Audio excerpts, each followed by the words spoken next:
నమస్కారం, నా పేరు రాజేశ్వరి. నేటి సిటీ న్యూస్కు స్వాగతం. మంచిర్యాల జిల్లా వ్యాప్తంగా వినాయక నవరాత్రి ఉత్సవాలు ప్రశాంతంగా ముగిశాయి. శనివారం మంచిర్యాల పట్టణంలో నిమజ్జన శోభయాత్ర కన్నుల పండుగ జరిగింది. పట్టణ ప్రజలు నిమజ్జన వేడుకలను భక్తి శ్రద్ధలతో జరుపుకున్నారు. Anjaniputra real estate private limited వారి ఆధ్వర్యంలో వినాయక చవితి ఉత్సవాలు భక్తి శ్రద్ధలతో నిర్వహించారు. సంస్థ చైర్మన్ గుర్రాల శ్రీధర్, మేనేజ్మెంట్ డైరెక్టర్ పిల్లి రవి ఆధ్వర్యంలో వినాయక విగ్రహం ఏర్పాటు చేసి ఘనంగా పూజలు నిర్వహిస్తున్నారు. నేడు గణేష్ నిమజ్జన సందర్భంగా సంస్థ ప్రతినిధులు, ఏజెంట్లు ప్రత్యేక పూజలు నిర్వహించారు. ఈ కార్యక్రమానికి జిల్లా కలెక్టర్ కుమార్ దీపక్ ముఖ్య అతిథిగా పాల్గొని లడ్డు లక్కీ డ్రాని విజయవంతంగా నిర్వహించారు. 116 కిలోల లడ్డును లక్కీ డ్రాలో గోదావరిఖని పట్టణానికి చెందిన అశోక్ వర్మ అనే భక్తుడు లడ్డును దక్కించుకున్నాడు. ఈ సందర్భంగా వారు మాట్లాడుతూ మన సాంప్రదాయాలను పాటించాలన్నారు. కుల మతాలకు అతీతంగా పండుగలు జరుపుకోవాలన్నారు. జరిగింది ఈరోజు లాస్ట్ డే గణపతి విగ్రహం నిమజ్జనం కార్యక్రమం ఏర్పాటు అవుతుంది. పెద్ద పెద్ద విగ్రహాల కోసం Godavari bridge, Indaram bridge and Godavarikhani bridge దగ్గర మనం అన్ని ఏర్పాటు చేశాము. ఖచ్చితంగా పోలీస్ ఇచ్చిన ఇన్స్ట్రక్షన్స్ పరంగా, రూట్ పరంగా, టైం పరంగా వెళ్ళాల్సింది. నిన్న గోదావరి ఖనిలో ఒకటి ఘటన కూడా జరిగింది. వాళ్ళు ఏం చేశారు అంటే ప్లాట్ఫామ్లో వచ్చి విగ్రహాలకి పంపిన టైంలో యాక్సిడెంటల్గా ఫాల్ అయిపోయింది. మనం ప్రతిసారి చెప్తున్నాము అట్లా చేయడానికి లేదు, కాబట్టి అందరూ జాగ్రత్తగా ఉండండి. ఐ హోప్ ఈ పండుగ నుంచి మన మంచిర్యాల జిల్లా సంబంధించిన, తెలంగాణ రాష్ట్రం సంబంధించిన, మన దేశం సంబంధించిన అన్ని చోట్లలో ప్రాస్పెరిటీ, పీస్, అన్ని రకాల ఏదైనా మనకి కావాలి అన్ని రకాల పూర్తి అవుతుంది. And I hope this will lead to మనకి ఒక మంచి సొసైటీ మనకి ఉంటుంది. అట్లా నేను కోరుకుంటున్నాను. నవరాత్రుల్లో సందర్భంగా ఈరోజు లాస్ట్ రోజు, ఈరోజు ఘట్టం నిమజ్జనం. ఇంతకుముందే మనం వినాయకుడిని ఒక ఉద్వాసన పలికి నిమజ్జనానికి సిద్ధమయ్యాం. ఎప్పటిలాగే మన 116 కేజీల లడ్డును ఫ్రీ కూపన్ ద్వారా లక్కీ డ్రా తీయడానికి ఈరోజు స్పెషల్ గిఫ్ట్గా మన మంచిర్యాల జిల్లా కలెక్టర్ గారు రావడం జరిగింది. అతని మాటలలోనే అతను డ్రా తీయడం జరిగింది. అతని నేమ్ వచ్చేసి కర్ణె అశోక్ శర్మ. RFCLలో జాబ్ చేస్తాడు. అతడు రామగుండం వ్యక్తి. ఈ సంవత్సరం అతనికి లడ్డు రావడం జరిగింది. అది అతనికి ఇన్ఫార్మ్ చేశాము. రాగానే అతన్ని కూడా పంపించేస్తాము. ఇకపోతే ఇప్పటివరకు నవరాత్రుల కాలంలో ఈ గడిచిన ప్రతిరోజు కూడా చాలామంది భక్తులు వచ్చి స్వామివారి యొక్క తీర్థప్రసాదాలు తీసుకొని, స్వామివారి ఆశీస్సులు తీసుకొని మమ్మల్ని అందరూ ఆశీర్వదించినందుకు వాళ్ళందరికీ కూడా కృతజ్ఞతలు. ఇక ముందు ఇప్పుడు జరిగేది ఏదైతే ఉందో శోభయాత్రకి మా టీం అందరూ కూడా రెడీ అయ్యారు. ఒక 1 or 2 hours లో శోభయాత్ర కూడా స్టార్ట్ అవుతుంది. ఇకపోతే మా వ్యాపారానికి విషయానికి వస్తే మాది రియల్ ఎస్టేట్ వ్యాపారం. మా వ్యాపారంలో మేము ఎంత నిజాయితీగా ఉంటే అంత ఎక్కువ రోజులు ఉండడం జరుగుతుంది. అలా మేము ఎప్పుడు పబ్లిక్లో మమేకమై మేము పనిచేయాలనుకుంటుంటాం. ప్రతి విషయాలలో కూడా మాకు మేమే సంపాదించకుండా, మా కుటుంబాలే కాకుండా సొసైటీలో కూడా పబ్లిక్తో మమేకమై ఎవరికి తోచిన బట్టుగా వాళ్ళు. కాగా శుక్రవారం రాత్రి నస్పూర్ పట్టణంలో గణేష్ నిమజ్జన వేడుకలు ఉత్సాహంగా జరిగాయి. ఆయా గణేష్ మండల నిర్వాహకులు సాయంత్రం నిమజ్జన వేడుకలను ప్రారంభించి వినాయకుడిని వాడవాడలా తిప్పుతూ వేడుకలు ఘనంగా నిర్వహించారు. ఈ సందర్భంగా భక్తులు ఆయా గణేష్ మండల వద్దకు పెద్ద సంఖ్యలో చేరుకొని నృత్యాలు, కోలాటాల ప్రదర్శనలు హోరెత్తించారు. ఇక్కడ అర్ధరాత్రి వరకు గణేష్ నిమజ్జన వేడుకలు ఉత్సాహభరితంగా జరిగాయి.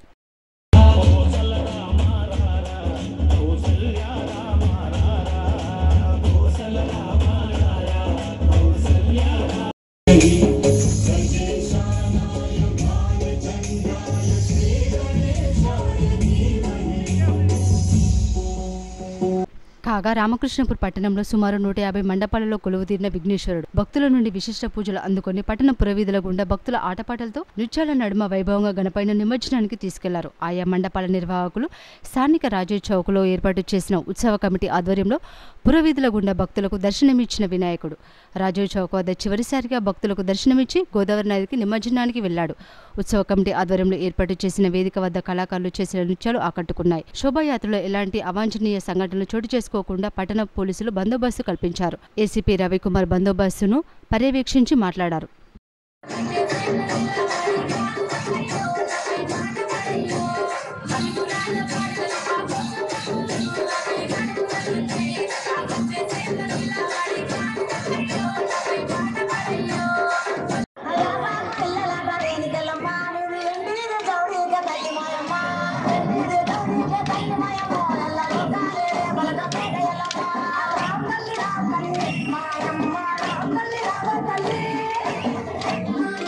Thank you Rajamma. మీ అందరూ కూడా కృతజ్ఞత తెలియజేస్తున్నాం. మందమరిపట్న సిఐ గారికి, పట్న ఎస్ఐ గారికి, అలాగే హిందూ ఉత్సవ కమిటీకి, వివిధ మన పాత్రికేయ మిత్రులకి, అలాగే పట్టణ రోజులందరూ కూడా నమస్కారం. మనము గత 9 రోజుల నుంచి చాలా ఎలాంటి చిన్న ఇన్సిడెంట్ కూడా లేకుండా చాలా భక్తిభావంతో ఈ కార్యక్రమం అనేది మనము టౌన్లో కంప్లీట్ చేస్తున్నాం. అదేవిధంగా చివరి ఘట్టమైన ఈ నిమజ్జన కార్యక్రమంలో కూడా పోలీసు వాళ్ళు సూచించిన విధంగా అంటే కొంచెం చిన్నపిల్లలు అనేది నిమజ్జనం లాస్ట్ పాయింట్ వరకు వెళ్ళకుండా చూసుకోగలరు. అలాగే వెళ్ళేటప్పుడు కొంచెం పవర్ లైన్స్ కావచ్చు ఇవి చూసుకొని ఎంతైతే ఇప్పుడు 9 రోజులు ఇంత చాలా బాగా జరుపుకున్నాము. ఈ ఒక్కరోజు అంటే ఒక 6 నుంచి 12 గంటలు మీరు మాకు సహకరించినట్టయితే ఎలాంటి క్యాజువాలిటీ లేకుండా ఎవ్రీ ఇయర్ మనం జరుపుకున్నట్టు ఈ రోజు కూడా జరుపుకోవచ్చు. కాబట్టి ప్రజలందరూ ఈ కార్యక్రమానికి సహకరించాలని చెప్పి ఇంత బాగా ఆర్గనైజ్ చేస్తున్న హిందూ ఉత్సవ కమిటీకి మమ్మల్ని ఆహ్వానించినందుకు మరొకసారి భక్తిభావం కలిగి మన సమాజంలో నేరాలు ప్రస్తుతం ఉన్న పరిస్థితులకు కొంచెం నేరమయం అవుతుంది. ఆ విధంగా కాకుండా అందరూ భక్తిభావాన్ని కలిగి నేరాల వైపు వెళ్లకుండా సమాజము సుఖశాంతులతో ఈ వారం రోజులు ఎలాగైతే అందరూ రోడ్ల మీదకి వచ్చి ఆనందంగా సంతోషంగా భక్తి భావంతో కలిసి మెలిసి అందరూ చిన్న పెద్ద తేడా లేకుండా అన్ని వర్గాల ప్రజలు ఎలాగైతే ఉన్నారో ఈ యొక్క వారం రోజులే కాకుండా ఎల్లకాలము ఆల్వేస్ అందరూ కలిసి అన్ని వర్గాల ప్రజలు మన సమాజ శాంతికి దేశ శాంతికి పాటుపడాలని మీ అందరికీ మంచి జరగాలని మన రామకృష్ణాపూర్ పట్టణ ప్రజలందరికీ అన్ని వర్గాల ప్రజలకు మంచి జరగాలని సుఖశాంతులతో జీవించాలని మనస్ఫూర్తిగా దేవుని కోరుకుంటూ ఈ అవకాశం ఇచ్చినందుకు హిందూ ఉత్సవ కమిటీ ఇక్కడికి కాంగ్రెస్ ప్రభుత్వం ఎన్నికల్లో ఇచ్చిన హామీ మేరకు పెన్షన్దారులకు వెంటనే పెన్షన్లు పెంచాలని ఎంఆర్పీఎస్ రాష్ట్ర అధ్యక్షుడు మందకృష్ణ మాదిగ డిమాండ్ చేశారు.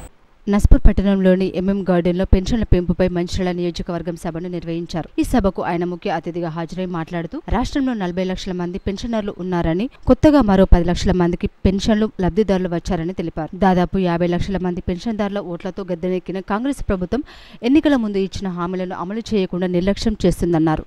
కాంగ్రెస్ ప్రభుత్వం అధికారంలోకి వచ్చి 21 నెలలు గడుస్తున్నా ఇంతవరకు పెన్షన్ పెంచలేదన్నారు. పెన్షన్దారులకు ఇచ్చిన మాటను నిలబెట్టుకోవాలని ఆయన డిమాండ్ చేశారు. ఈ సభ అనంతరం ఎంఆర్పీఎస్ రాష్ట్ర కార్యదర్శి చుంచు శంకర్ వర్మ తల్లి మరణించడంతో ఆయన కుటుంబ సభ్యులను మందకృష్ణ మాదిగ పరామర్శించారు. ఆయన తల్లి చిత్రపటానికి పూలమాలలు వేసి నివాళులర్పించారు. ఈ కార్యక్రమంలో రాష్ట్ర ఎంఆర్పీఎస్ సీనియర్ నాయకులు గద్దల బానయ్య, మంతెన మల్లేష్, నక్క అంజయ్య, అటకపురం రాయమల్లు, మంతెన రాయమల్లు, లింగంపల్లి భీమయ్య, చిట్టాల నరేష్, దండోర రాజు, మాడుగుల మహేష్, డాక్టర్ జానపాటి శరత్ బాబు, లింగంపల్లి శ్రీనివాస్, చెన్నూరి సమ్మయ్య తదితరులు పాల్గొన్నారు. రేవంత్ రెడ్డి గారి ప్రభుత్వం, కాంగ్రెస్ ప్రభుత్వం మన ఓట్లతో అధికారంలోకి వచ్చి మనల్ని నమ్మించి మన ఓట్లేసుకొని అధికారంలోకి వచ్చి 21 నెలలు అవుతున్నాయి. అయినప్పటికీ మనకు ఎన్నికల సమయంలో ఏ వాగ్దానం అయితే చేశాడో ఆ వాగ్దానాన్ని ఇంతవరకు తాను నిలబెట్టుకోలేదు. దయచేసి ఈ విషయాన్ని మీరు అర్థం చేసుకుంటారని చెప్పి నేను ఆశిస్తున్నాను. మళ్ళీ చెప్తున్నా, రేవంత్ రెడ్డి గారు ముఖ్యమంత్రి అయి కాంగ్రెస్ ప్రభుత్వం అధికారంలోకి వచ్చి 21 నెలలు గడుస్తున్నది. ఆయన ప్రభుత్వం ఏర్పడక ముందు ఎన్నికల సమయంలో తను వికలాంగులకు, వృద్ధులకు, వితంతులకు, ఒంటరి మహిళలతో పాటు నేత, గీత, బీడీ కార్మిక వర్గాలకు పెన్షన్ పెంచుతామని చెప్పి హామీ ఇచ్చాడు. పెన్షన్లు కొత్తగా మంజూరు చేస్తామని కూడా హామీ ఇచ్చాడు. ఆ హామీని నమ్మిన మనం దాదాపు 45 లక్షల మంది ఉండబడే ఇప్పటికే పెన్షన్ పొందుతున్న వాళ్ళు, కొత్తగా పెన్షన్ కోసం దరఖాస్తు పెట్టుకున్న వాళ్ళు 10 లక్షల మంది, దాదాపు 55 లక్షల మందితో పెన్షన్ పెంచుతాడు కదా రేవంత్ రెడ్డి గారని, కొత్త పెన్షన్లు మంజూరు చేస్తాడు కదా రేవంత్ రెడ్డి గారని చెప్పి నమ్మి కాంగ్రెస్ పార్టీకి, కాంగ్రెస్ అభ్యర్థులకి మనం ఓట్లు వేయడం వల్ల కాంగ్రెస్ అధికారంకి వచ్చింది. రేవంత్ రెడ్డి గారు ముఖ్యమంత్రి అయ్యారు. ఆయన ముఖ్యమంత్రి అయి 1 నెల 2 నెలలు కాలే, లేదా ఒక 6 నెలలు కాలే, 21 నెలలు అవుతుంది. 21 నెలలు అయినప్పటికీ రేవంత్ రెడ్డి గారు ఎన్నికల సమయంలో ఏ పెన్షన్ పెంచమన్నాడో ఆ పెన్షన్లు ఇంతవరకు పెంచలేదు. ఎన్నికల సమయంలో ఏ కొత్త పెన్షన్లు అయితే మంజూరు చేస్తామన్నాడో ఇంతవరకు ఆయన మంజూరు చేయలేదు. అంటే దీని ద్వారా మనకు అర్థమవుతున్నది ఏంటంటే ఎన్నికల్లో ఓట్ల కోసం వచ్చినప్పుడు పెన్షన్ పెంచుతామని మన ఓట్లు గుంజుకున్ననే కానీ మన ఓట్లు వేసుకున్ననే కానీ ఆయన మాట నిలబెట్టుకోలేదు. ఆయన మాట నిలబెట్టుకునే మనిషి కాదేమోనని చెప్పి మనం అనుమానం పోవడానికే కాదు, ఆధారం కూడా కనిపిస్తున్నది. లక్ష్మీపేట మున్సిపాలిటీలోని మోడల్ డిగ్రీ కళాశాల ఆవరణంలో గల పోస్ట్ మెట్రిక్ బాలరా హాస్టల్ విద్యార్థుల మధ్య గొడవ చెలరేగింది. బయట నుండి కొంతమంది వ్యక్తులు మద్యం సేవించి వచ్చి తమను కొట్టినట్లు విద్యార్థులు అధికారులకు ఫిర్యాదు చేశారు. లక్ష్మీపేట మున్సిపాలిటీలోని మోడల్ డిగ్రీ కళాశాల ఆవరణంలో ఉన్న పోస్ట్ మెట్రిక్ బాయ్స్ హాస్టల్ విద్యార్థుల మధ్య శుక్రవారం రాత్రి గొడవ జరిగింది. ఈ గొడవలో కళాశాల విద్యార్థులను బయట ఉంచి మద్యం సేవించి వచ్చిన వేరే వ్యక్తులు కొట్టినట్టు విద్యార్థులు అధికారులకు ఫిర్యాదు చేశారు. విద్యార్థులు తెలిపిన వివరాల ప్రకారం మోడల్ డిగ్రీ కళాశాలలో 2వ సంవత్సరం చదువుతున్న తరుణ్ శ్రీకాంత్ అనే 2 విద్యార్థులు కళాశాలకు సంబంధం లేని బయట వ్యక్తులను పిలిపించి ఇదే కళాశాలలో 3వ సంవత్సరం చదువుతున్న హరీష్ ప్రశాంత్ మరియు ఆంజనేయ సాయి అనే విద్యార్థులను తీవ్రంగా కొట్టారు. సమాచారం తెలుసుకున్న పోలీసులు సంఘటన స్థలానికి రావడంతో గొడవ సద్దుమణిగింది. విషయం తెలిసిన జిల్లా కలెక్టర్, జిల్లా సంక్షేమ శాఖ అధికారిని శనివారం ఉదయం హాస్టల్కు పంపించి విచారణ చేపట్టారు. నిన్న వినాయకుని నిమజ్జనం సందర్భంగా సాయంత్రం 7:30 ప్రాంతంలో హాస్టల్ ప్రిమిసెస్ లో ఇట్లా గొడవ జరుగుతుంది, కొట్లాడుతున్నారు పిల్లలు అని చెప్పేసి నాకు ఫోన్ మెసేజ్ రావడం జరిగింది. ఫోన్ ద్వారా విషయం తెలియగానే హైదరాబాద్ నుంచి నేరుగా మీటింగ్ నుంచి నేరుగా హాస్టల్కి రావడం జరిగింది. అసలు ఏం జరిగింది, వాట్ తెలుసుకోవడానికి ఈరోజు హాస్టల్కి రావడం జరిగింది. నాతో పాటు హాజరు కావడం జరిగింది. పిల్లలందరూ కూడా క్రమశిక్షణతోటి మంచి నడవడికతోటి విద్యాబుద్ధులు నేర్చుకొని వాళ్ళ భవిష్యత్తును అంధకారం చేసుకోకుండా మంచి ఒరవడికతోటి బయటికి వెళ్ళాలనే ఉద్దేశంతో వాళ్ళ ఐక్యత పెంచడానికి వాళ్ళను కోఆర్డినేట్ చేసి వాళ్ళకు మంచి మోటివేషన్ లాగా చెప్పి వారితో కలతలు లేకుండా చేయడానికి ఫ్యూచర్లో కూడా ఎటువంటి సంఘటనలు జరగకుండా జిల్లా గౌరవ కలెక్టర్ గారి దృష్టికి కూడా తీసుకెళ్లి ఈ హాస్టల్ సక్సెస్ఫుల్గా రన్ అయ్యే విధంగా చర్యలు తీసుకుంటాం. లక్షడిపేట బీసీ పోస్ట్ మెట్రిక్ హాస్టల్లోని నిన్న రాత్రి ఇక్కడ చదువుకుంటున్నటువంటి విద్యార్థులపై బయట ఉన్నటువంటి వ్యక్తులు కొంతమంది దాడి చేయడం జరిగింది. అందులో భాగంగానే ఇక్కడ విధుల పట్ల నిర్లక్ష్యంగా ఉంటూ ఏదైతే ఇక్కడ వార్డెన్ ఉన్నాడో ఆ వార్డెన్ నిర్లక్ష్యంగా ఉండడం వల్ల ఇటువంటి జరుగుతూ ఉన్నాయని చెప్పేసి కూడా మేము భావిస్తూ ఉన్నాం. ఇది ఒకటే కాదు, గతంలో కూడా అనేకమైనటువంటి ఇక్కడ అనేక సమస్యలు జరుగుతున్నప్పటికీ కూడా ఇక్కడ వార్డెన్కి అన్ని తెలిసినప్పుడు కూడా చూసి చూడనట్టు వివరిస్తున్నటువంటి పరిస్థితి ఇక్కడ చూస్తూ ఉన్నాం. వీటన్నిటిపైన గతంలో అనేక సందర్భాల్లో కూడా కలెక్టర్ గారికి కానివ్వండి, అదేవిధంగా సంబంధిత బీసీడీడీ గారికి కానివ్వండి వినతి పత్రాలు ఇచ్చినప్పటికీ కూడా ఇప్పటికి కూడా ఆ వార్డెన్ పైన చర్యలు తీసుకునే పరిస్థితి ఉంది. దాంట్లో భాగంగానే ఆ అధికారులు చూసి చూడనట్టు వివరిస్తున్నారు. ఈ వార్డెను ఏ సమస్య వచ్చినా తన ఖచ్చితంగా తన బాధ్యత వహించాల్సి ఉన్నప్పటికీ కూడా కనీసం ఇక్కడ బాధ్యత నిర్వహించకుండా నిర్లక్ష్యంగా ఉండడం వల్లనే ఇటువంటి అనేకమైన జరుగుతున్నాయి. కాబట్టి తక్షణమే ఏదైతే ఇక్కడ వార్డెన్ నిర్వహిస్తున్నటువంటి శ్రీనివాస్ సార్ ఉన్నాడో దాన్ని తక్షణమే విధుల నుంచి తొలగించి శాశ్వతంగా ఉద్యోగం నుంచి తొలగించాలని చెప్పేసి కూడా మేము పీడిఎస్ విద్యార్థి సంఘం డిమాండ్ చేస్తున్నాం. తక్షణమే నిన్న జరిగినటువంటి విద్యార్థులపైన దాడి జరిగిందో వాళ్ళందరిపైన కూడా ఏదైతే వాళ్ళు వెనుక ఉన్నటువంటి అందరినీ కూడా బయటికి తీసుకువచ్చి కేసులు నమోదు చేయాలని చెప్పేసి కూడా ఈ సందర్భంగా మేము పీడిఎస్ విద్యార్థి సంఘాలుగా వామపక్ష విద్యార్థి సంఘాలుగా డిమాండ్ చేస్తా ఉన్నాం. నిన్న జరిగినటువంటి విద్యార్థులపైన దాడి సంబంధించినటువంటి ఎన్నోసార్లు మనం యూఎస్ఎఫ్ఐగా వామపక్ష విద్యార్థి సంఘాల కలెక్టర్కు వినతి పత్రాలు ఇచ్చినప్పటికీ ఇక్కడ ఉన్నటువంటి బీసీ డీడీకి సంబంధించినటువంటి ఇచ్చినప్పటికీ లక్షపేట పట్టణంలో బీసీ హాస్టల్కి సంబంధించినటువంటి వార్డెను ఆయన ఉన్నటువంటి నిర్లక్ష్యము ఇప్పటి వరకు ఎలాంటి మార్పు రాలేదని చెప్పేసి మేము విద్యార్థి సంఘంగా భావిస్తున్నాము. వెంటనే ఈ వార్డెన్ని తొలగించాలని చెప్పేసి వామపక్ష విద్యార్థి సంఘాలుగా యూఎస్ఎఫ్ఐగా మేము డిమాండ్ చేస్తున్నాం. లేని పక్షంలో పెద్ద ఎత్తున ఉద్యమాలు చేస్తామని చెప్పి కార్మికుల సొంతింటి కళ నెరవేర్చడానికి తాము చేసే ఆందోళన కార్యక్రమాలకు కార్మిక వర్గం కలిసి రావాలని సిఐటియు రాష్ట్ర అధ్యక్షుడు తుమ్మిడి రాజిరెడ్డి పిలుపునిచ్చారు. సిటీ న్యూస్ క్లబ్ లో ఏర్పాటు చేసిన సమావేశంలో ఆయన మాట్లాడుతూ సింగరేణి కార్మిక సమస్యలపై ఇటీవలే డైరెక్టర్ పాను కలిసి సమస్యలను వివరించడం జరిగిందన్నారు. గుర్తింపు సంఘం ఎన్నికలలో కార్మికుల సొంతింటి కలను నెరవేర్చుతామని ఏఐటీయూసీ ఐఎన్టీయూసీలో హామీలు ఇచ్చి మర్చిపోయారని అన్నారు. ఈ విషయంలో తాము ఎప్పటికప్పుడు యాజమాన్య దృష్టికి తీసుకెళ్లడం జరుగుతుందన్నారు. సింగరేణిలో క్వార్టర్ల నిర్మాణం చేయకుండా నేరుగా కార్మికులకు స్థలాలు కేటాయించి వారికి సొంతింటి కలను నెరవేర్చాలని ఆయన డిమాండ్ చేశారు. ఈ విషయంపై దశల వారీగా ఆందోళన కార్యక్రమాలు చేపడబోతున్నట్లు ఆయన వెల్లడించారు. సొంతింటి కళ విషయంలో గుర్తింపు ప్రాతినిధ్య సంఘాలు కార్మికులను అయోమయానికి గురి చేస్తున్నాయని, అమలు విషయంలో తాము ఆ సంఘాలతో చర్చకు సిద్ధమని అన్నారు. సింగరేణికి వచ్చిన లాభాలను వెంటనే ప్రకటించి కార్మికులు లాభాల వాటాను ప్రకటించాలని డిమాండ్ చేశారు. సింగరేణిలో అవినీతి రోజు రోజుకు పెరిగిపోతుందని, దీంతో సింగరేణి మొత్తం భ్రష్టు పట్టిపోతుందన్నారు. ఈ సమావేశంలో శ్రీరాంపూర్ ఏరియా బ్రాంచ్ అధ్యక్షులు గుల్ల బాలాజీ, నాయకులు వెంగళ కుమారస్వామి, సదానందం, శ్రీనివాస్, వెంకటరెడ్డి, కె శ్రీనివాస్, మిడివెల్లి రాజ్ కుమార్, నవీన్ తదితరులు పాల్గొన్నారు. 100% ఎవ్వరు ఒక రూపాయి ఖర్చు పెట్టకుండా ఇల్లు వచ్చే ప్రతిపాదన పెట్టినాం. సింగరేణి వ్యాప్తంగా ఎన్ని భూములు ఉన్నాయో చెప్పినాం. ఎన్ని క్వార్టర్లు 40-50 సంవత్సరాల కింద కట్టిన క్వార్టర్లు అవి 100% కూల్చి ఆ ద్వారా వచ్చిన ల్యాండ్ని కార్మికుల నివాస ప్రాంతాలకి కోరుతా ఉన్నాం. అందుకనే సింగరేణి యాజమాన్యం కూడా కొత్త క్వార్టర్లు కట్టాలనుకున్న ప్రతిపాదన ఉపసంహరించుకొని ఆ స్థానంలో సింగరేణి కార్మికులకు సొంత స్థలాలు లేదా సొంత ఇల్లు కట్టించడం కోసం ఆ ప్రణాళికను సిద్ధం చేసి ఇలా యాజమాన్యానికి నిన్న కొత్తగా వచ్చిన డైరెక్టర్ గారికి కూడా అన్ని వివరించినాం. ఇలా అందరూ కూడా పాజిటివ్గా స్పందించారు. కార్మిక సంఘాలు కూడా పాజిటివ్గా స్పందిస్తే ప్రతి కార్మికుడికి 2025లోనే సొంతిల్లి కార్యక్రమం రావడానికి వచ్చిన అవకాశం ఉంది. అందుకే ఆ దిశగా అడుగులు చెప్పుకోతా ఉన్నాం.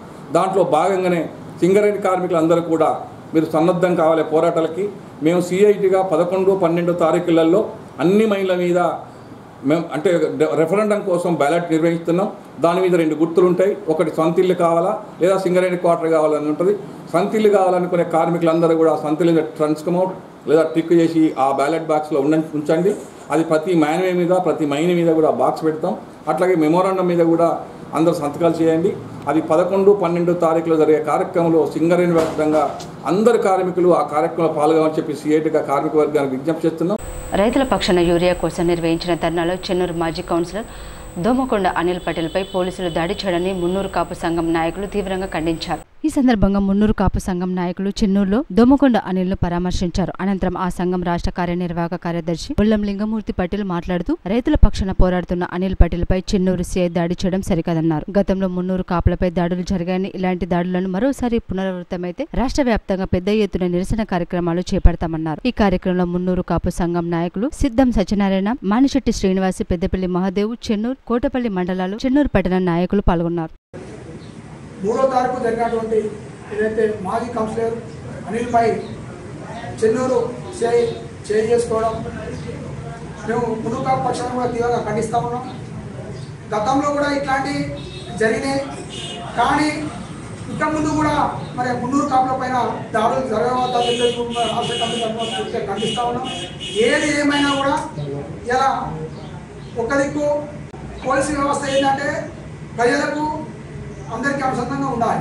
కానీ ఇక్కడ కేవలం ఎక్కడక్కడ ఏదైతే యూరియా కోసం జరుగుతున్నటువంటి ఇష్యూలో కావాల్సుకొని చెప్పేసి ఈయనపై చేసుకోవడం ఇది తీవ్రంగా మున్నూరు కాపు సంఘం ఆవశ్యకతలు ఖండిస్తూ రానటువంటి రోజుల్లో కూడా మున్నూరు కాపుల సత్తా ఏందో మీరు చూపిస్తారని చెప్పేసి కూడా ఈ సందర్భంగా తెలియజేస్తా ఉన్నాం. ఖచ్చితంగా తెలంగాణ రాష్ట్రంలో ఉన్నటువంటి మున్నూరు కాపుల పైన ఇక నుండి దాడి జరిగితే రాష్ట్ర కమిటీ పక్షాన కూడా మేము ఎక్కడికైనా వెళ్ళి సిద్ధంగా ఉండే వాళ్ళని మా రాష్ట్ర కమిటీ పక్షాన ఖండిస్తూ మాకు ఏమైనా సమస్య వస్తే ప్రజలకు సమస్య వస్తే పోలీసులు ఉన్నామని చెప్పి పోలీసులు ఉన్న ధైర్యం కొద్ది మేము గుండె మీద చేసుకొని నిద్రపోతాం.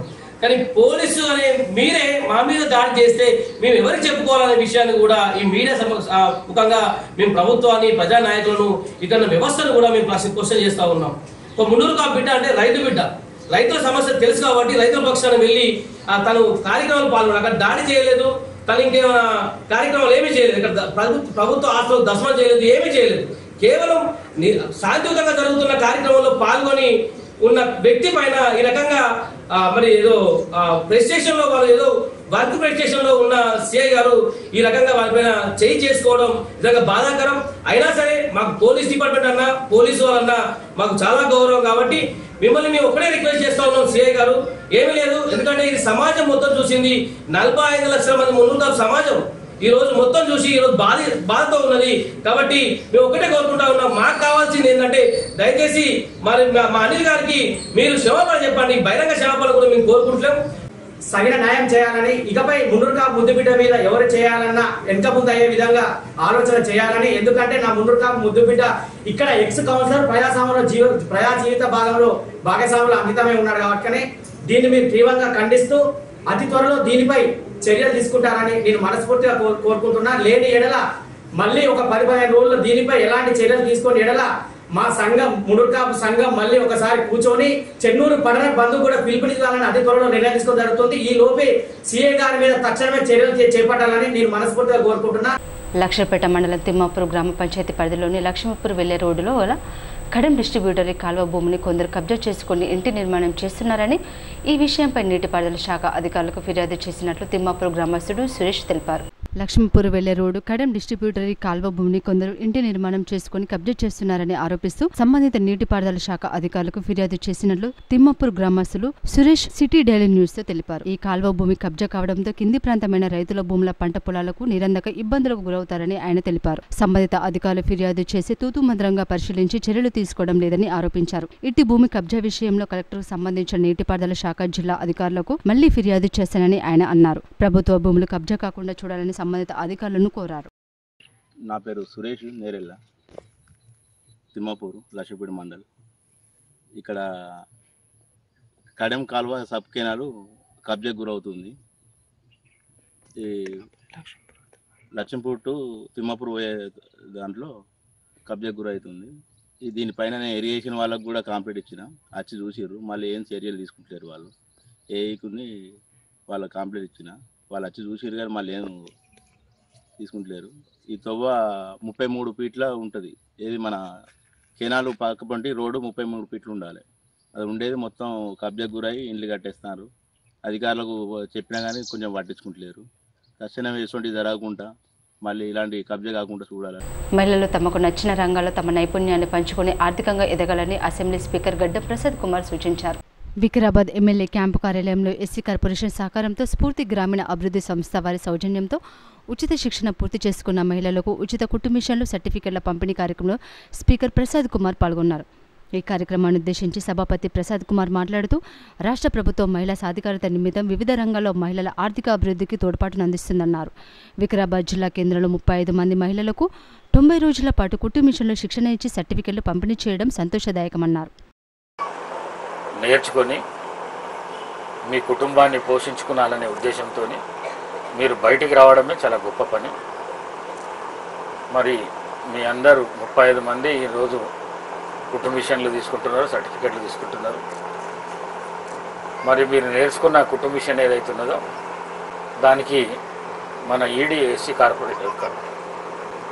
కార్పొరేషన్ ఎవరైతే బాబు మోజస్ ఉన్నాడో మీకు పని కల్పించే కార్యక్రమం కూడా వారికి చేయమని చెప్తాను. ఎందుకంటే మన ఊళ్ళల్లో పని దొరకడం కష్టము. అందుకే పెద్ద కాంట్రాక్టర్స్ ఉంటారు హైదరాబాద్లో, వాళ్ళతో మాట్లాడి మీకు పని ఇచ్చే కార్యక్రమం కూడా ఈడీ గారికి నేను చెప్తాను. మరి దాంతో మీకు పని దొరుకుతుంది. ఆ పనితోని కొద్దిగా పైసలు వచ్చే కార్యక్రమం ఉంటుంది. మీ పిల్లలను మీరు చూసుకొని వాళ్ళ చదువులకు కానీ లేకుంటే ఇంటి వీటికి కానీ వాడుకోనికి వస్తాయి. ఇక ప్రభుత్వం ఇచ్చిన కార్యక్రమాలన్నీ ఇప్పుడు సుధాకర్ రెడ్డి మాట్లాడేటప్పుడు అన్నీ చెప్పిండు మీకు. అవన్నీ ప్రభుత్వము ఇంకా మస్తు చేయాలని ఉన్నది ప్రభుత్వానికి. కానీ ఇంతకుముందు 10 ఏళ్ళు మనం అవకాశం. మందమరి ఏరియాలోని గనుల్లో ఏఐటీసీ నేత స్వర్గీయ మనబోతుల కొమరయ్య 29వ వర్ధంతి వేడుకలను ఘనంగా నిర్వహించారు. ఈ సందర్భంగా నాయకులు శైలేంద్ర సత్యనారాయణ, సుదర్శన్, కంది శ్రీనివాసులు తదితరులు కొమరయ్య చిత్రపటానికి పూలమాలలు వేసి నివాళులర్పించారు.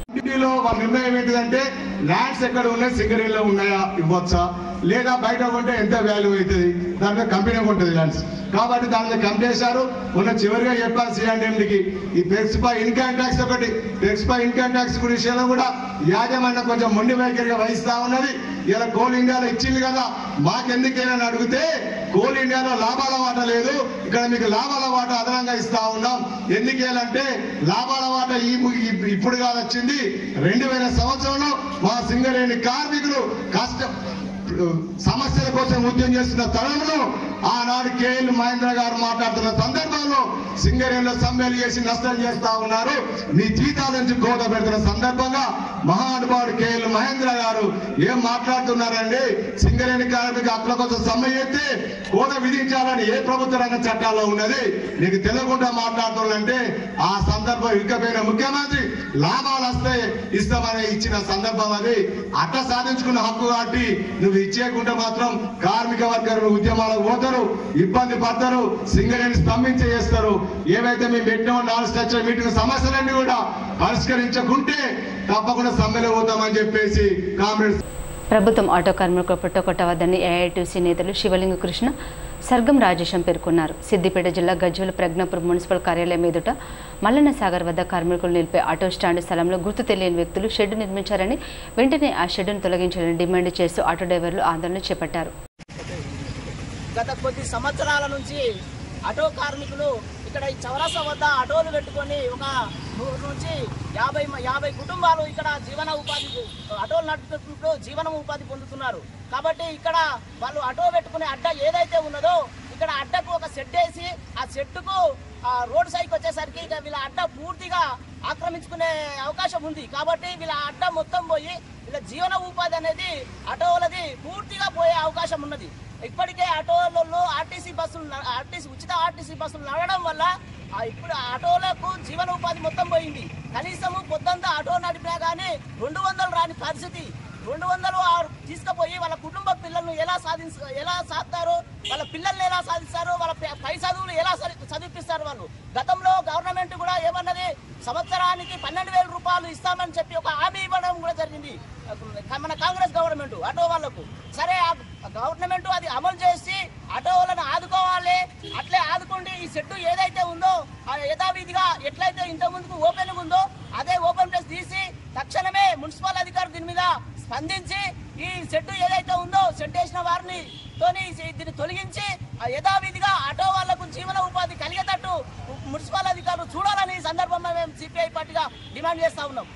కార్మికులు జీవనోపాధి కోసం ఒక ఆటో స్టాండ్ను ఏర్పరచుకొని అంబేద్కర్ స్టాచ్యూ దగ్గర మున్సిపల్ ఆఫీస్ ముందర మరి వాళ్ళ జీవనోపాధి కోసం ఆటో స్టాండ్గా ఏర్పాటు చేసుకొని మరి ప్యాసింజర్స్కి తీసుకొని పోయి ప్యాసింజర్ యొక్క బాగోగులను సేవలు చేస్తున్నటువంటి వారికి ఇక్కడ ఉపాధి లేకుండా మరి ఇక్కడ షెడ్యూల్ నిర్మించి వాళ్ళ ఆటోలు ఇక్కడ స్టాండ్ చేయకుండా మరి చర్యలు తీసుకుంటే భవిష్యత్ లోపల వాళ్ళ యొక్క కుటుంబాలు ఏం కావాలో కూడా ఆలోచించాలని చెప్పేసి మున్సిపల్ అధికారులను, అదే రకంగా మరి ఆర్టీసీ అధికారులు ఒకవేళ షెడ్ వేసినట్లయితే దాని వెంటనే వేరే ప్రాంతానికి మార్చాలని చెప్పేసి డిమాండ్ చేస్తూ భారత కమ్యూనిస్ట్ పార్టీగా మేము డిమాండ్ చేస్తూ ఉన్నాం. తప్పకుండా ఆటో కార్మికుల యొక్క సమస్యలు చాలా ఉన్నాయి. సిటీ న్యూస్ ఇంత సమాప్తం. ప్రసారమైన సిటీ న్యూస్లో మళ్ళీ కలుసుకుందాం. అంతవరకు నమస్కారం.